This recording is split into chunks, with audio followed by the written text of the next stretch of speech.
هذا المعرض هو في النسخة ديالو الثالثة، وكيرسخ يعني المكانة ديالو بالنسبة يعني على الساحة الوطنية والساحة الدولية كذلك، لأن عدد المشاركين الدوليين هو ارتفع هذا العام. عندنا تقريبا ما يقرب 90 عارض، يعني 180 بالضبط، وكذلك عدد الدول يعني 13 دولة، يعني فهذا كيعطي يعني واحد الحجم تصاعدي يعني المعرض، وهو كيندرج في نطاق يعني التنمية ديال السلاسل ديال اللحوم الحمراء والحليب، إنتاج الحليب.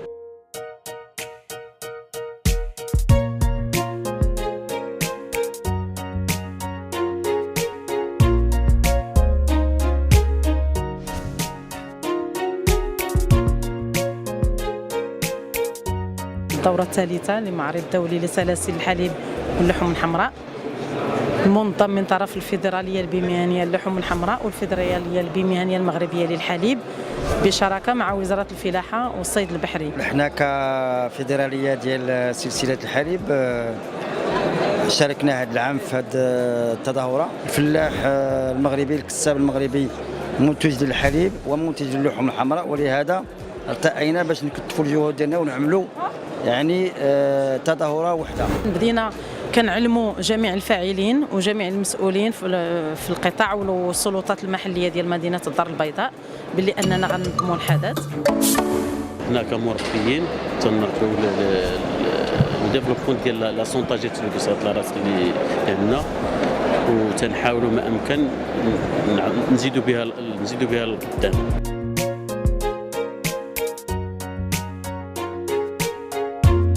Nous, on est venu au Maroc parce qu'on est une société mère origine en France. Elle s'est développée déjà dans les pays de l'Est après 89 pour aider les agriculteurs à faire de l'ensilage de qualité. Et on a décidé de venir au Maroc reproduire la même activité.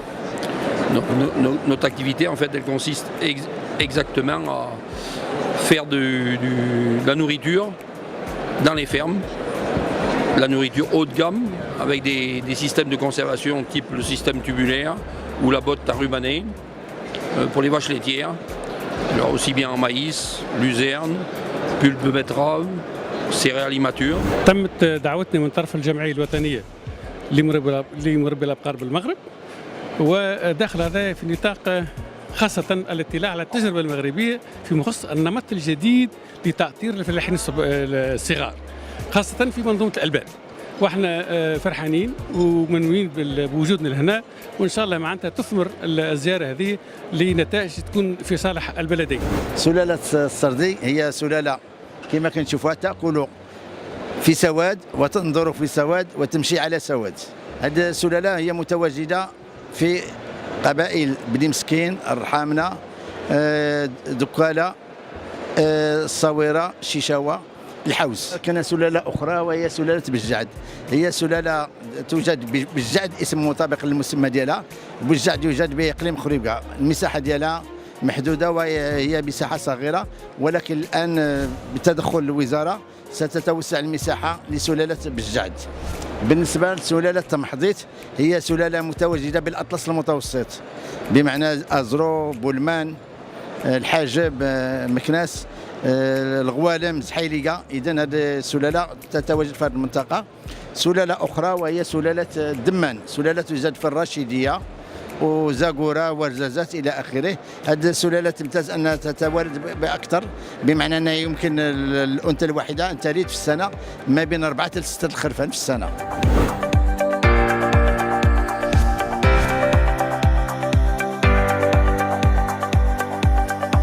Donc je viens de Belgique. Je représente ici un groupement d'éleveurs d'une race bovine en Belgique qui s'appelle le blanc-bleu belge. Alors nous sommes ici pour la première fois au salon de Maroc-Carnet. Nous sommes déjà allés précédemment à d'autres salons, enfin principalement au Siam à Meknès. Et nous sommes ici pour faire la promotion de la race, qui est une race spécifique à la Belgique, qui est la race la plus viandeuse au monde. Et qui est très très utile pour nous à l'exportation pour faire le croisement, ce qu'on appelle le croisement industriel, Donc en fait notre but c'est d'exporter de la semence principalement pour utiliser sur les différents cheptels locaux sans changer donc quoi que ce soit aux cheptels présents dans les fermes ici au Maroc ou dans d'autres pays et en faire du croisement industriel, c'est-à-dire que les animaux qui vont naître de ces croisements vont être engraissés et tués. Et donc en fait ce croisement apporte une amélioration spectaculaire de la quantité, de la qualité de la viande de l'animal d'origine.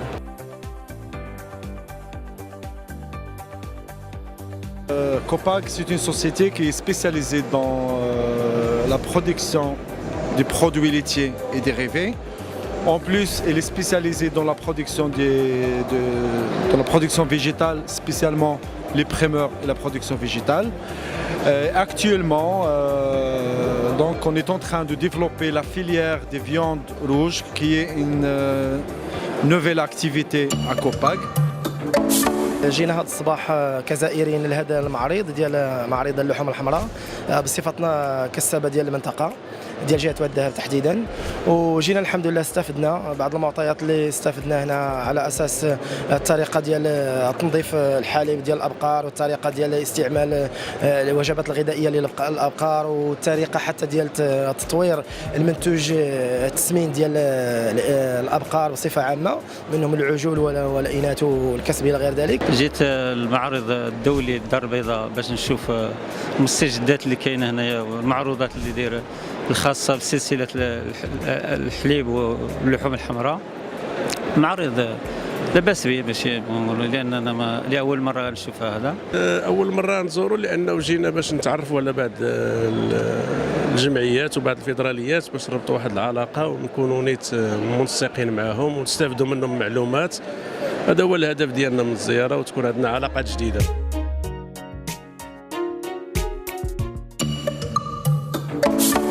حليب الساحل هي شركه مختصه في صناعه التغذيه الحيوانيه بصفه عامه.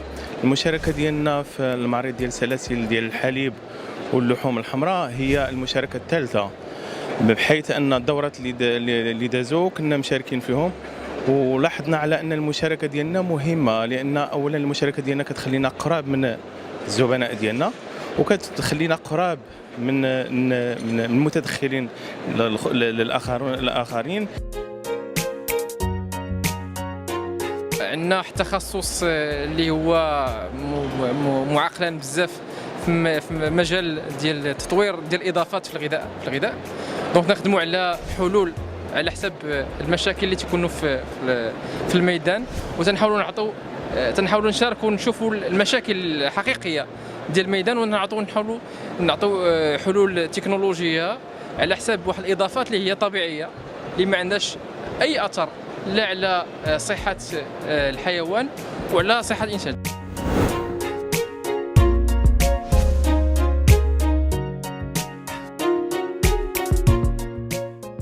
La société Miavit est une firme-service qui est spécialisée dans la fabrication de prémix et nous tendons à faire avec nos clients cette notion de partenariat, c'est-à-dire qu'on livre le produit et on accompagne les grands clients ou les petits clients, les coopératives dans le développement, c'est-à-dire qu'on fait les analyses des aliments et des fourrages, on fait la formulation avec les ingénieurs et les vétérinaires de la société en question et on fait des visites terrain.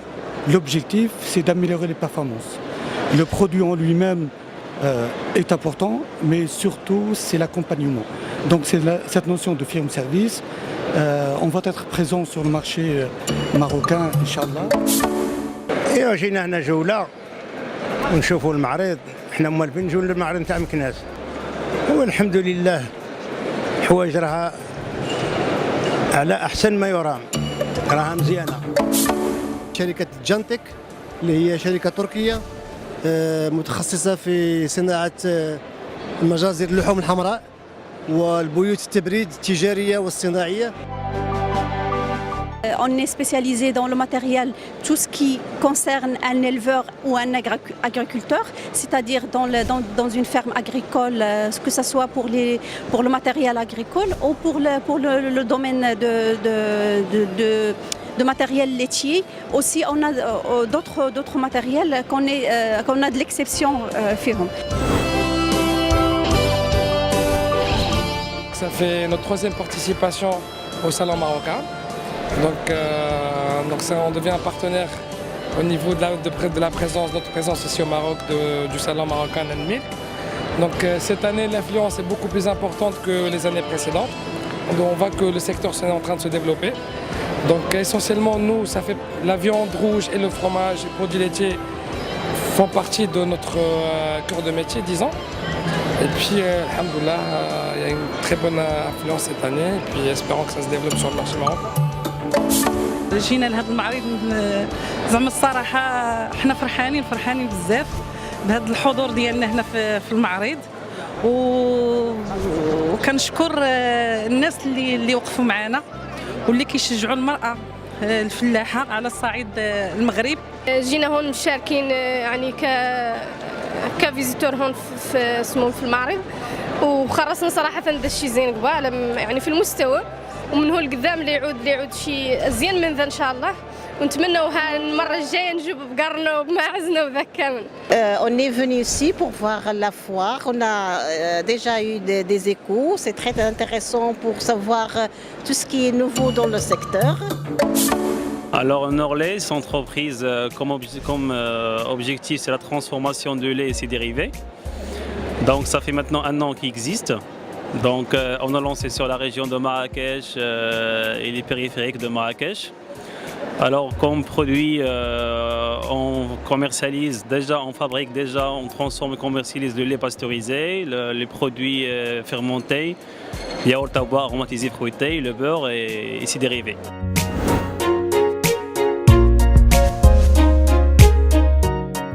هذه هي لا دوزيام اللي شاركنا في هذا المعرض هذا. اللي لاحظنا ان كاين اقبال كبير د الناس والناس يعني تيحاولوا يقتنيوا هاد المنسوجات ويتعرفوا على المذاق ديالهم في هاد لي ديغوستاسيون اللي تنديروا وتيقلبوا عليهم في المدن فين كاينين اللي تيسهل علينا حتى حنا لا كوميرسياليزاسيون.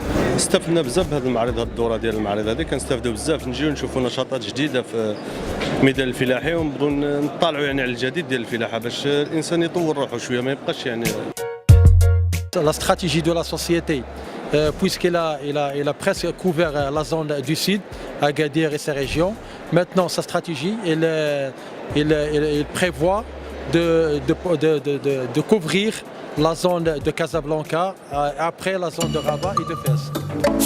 C'est la première fois نجيو الصراحه لهنا وعجبنا الحال، لقينا دي سوسيتي في لي ديفيرون صراحه فيليير بحال لو لي ولا فيوند وداكشي ديال الترانسفورماسيون استفدنا، لقينا شي حاجه اللي عندها علاقه بالفيليير اللي حنا كنقراو.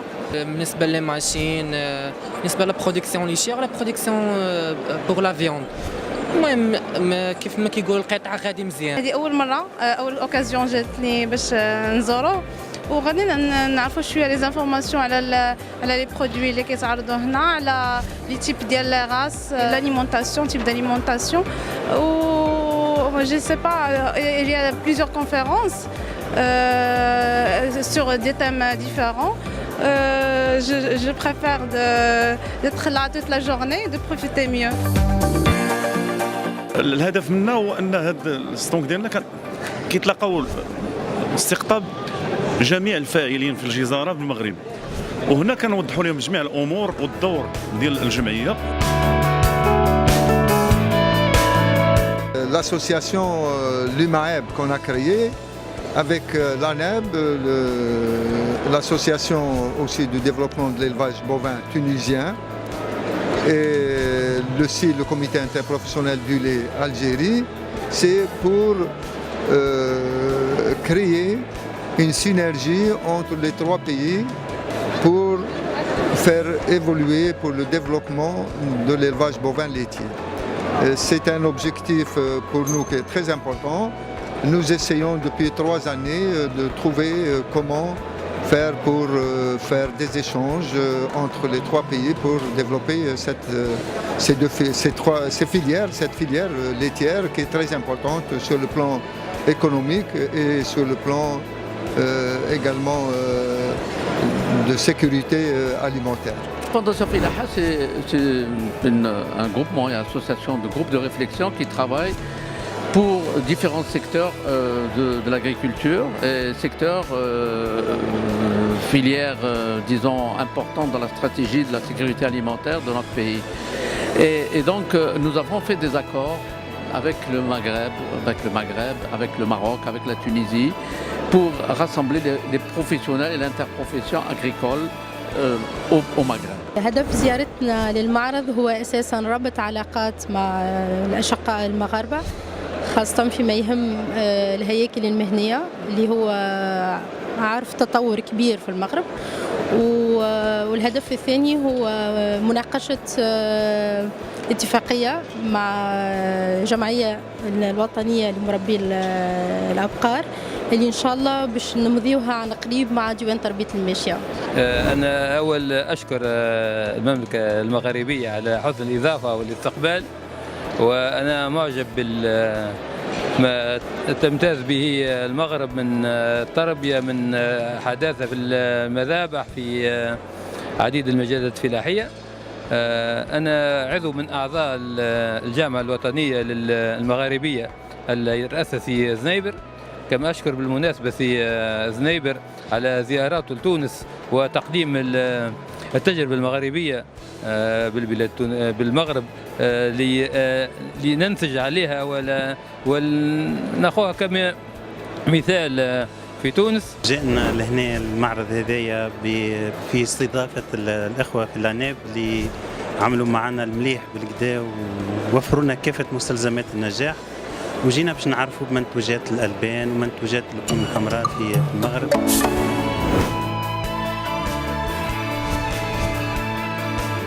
إيجي ودور مقور بهرات ديالي غاصة والمقاراد اللي زرين السويس كرادايا غير اللي باهري سوس منه هو نكوني نسكر بدا انا في كي كانت المعلومات يعني نكوني اقراوات نغد اسفسرات نغد المعرضات كي تغاوسا باهري فولكين تيواخد المعلومه ارتمان غمون تغيد التدراوين نغد الشركات مون تغيد او تيميوازين نغد التعاونيات كريغتيان المعلومات اللي درتي لها كريغتيان تغير اللي تسكر نكوني نفيا وساراك نفيا الفضاء نفيا الفرصه باش نسمون كي كانت المعلومات في اقل وقت ممكن. انا كمهتم بهذا المجال هذا لأننا نريد ان شاء الله من هذا المعرض ان شاء الله السنوات القادمه ان يكون من ضمن المعارض يعني اللي كتعطي واحد الاشعاع على المنتوج المغربي. يعني غاسه تقيات الزياره بعد فولكين وشكاد انا قلت سي العدد يعني فلاح يعني المعرضه ديال هي تغاوسه اللي اختفى فلاح راح ننس ديماس حتى فلاح درت سيريات الخبره ادي التشكاري الزرامات دي قران ديال الجديد دغنش كتقول راه تنفعوا باش فلاح حتى انت اي عصر اي زيكيز غالي زيكيز الوقت كريغات تسكوات تزايد ايماس غتغاوسات فول كباره تخير 4 سنين ميل كل المنظمين اللي توزن في زون الخيرات حتى يفلاح اللي جوج كانين قوتن اوين الفكره بعدا قوتنا اوين تيافوت.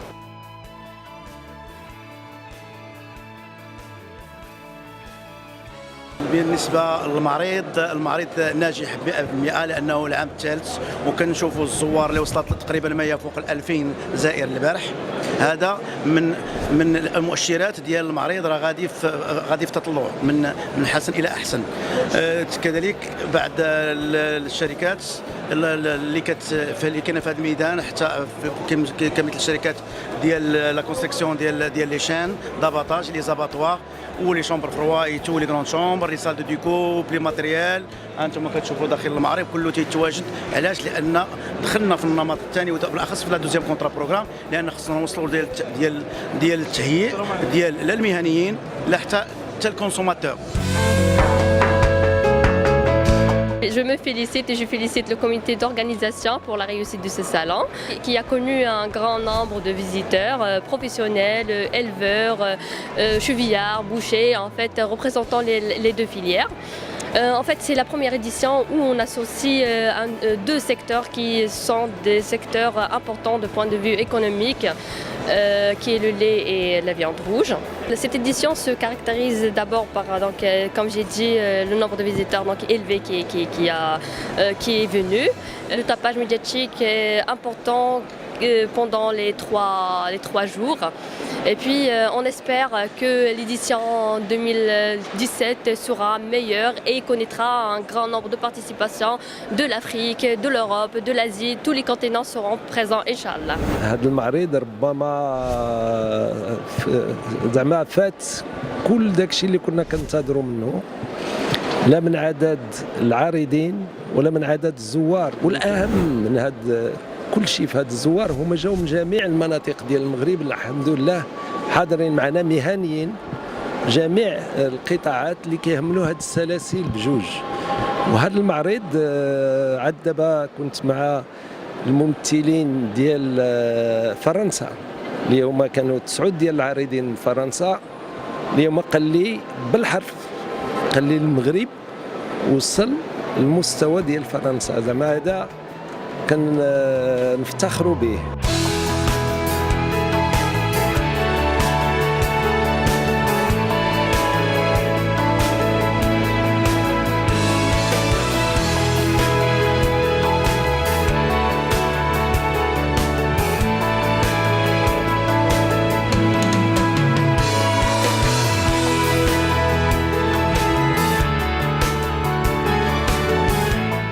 Et merci bien sûr pour les exposants et pour tous les gens qui sont venus des différentes régions du Maroc, tous les professionnels. On vous remercie. À la prochaine édition. Merci.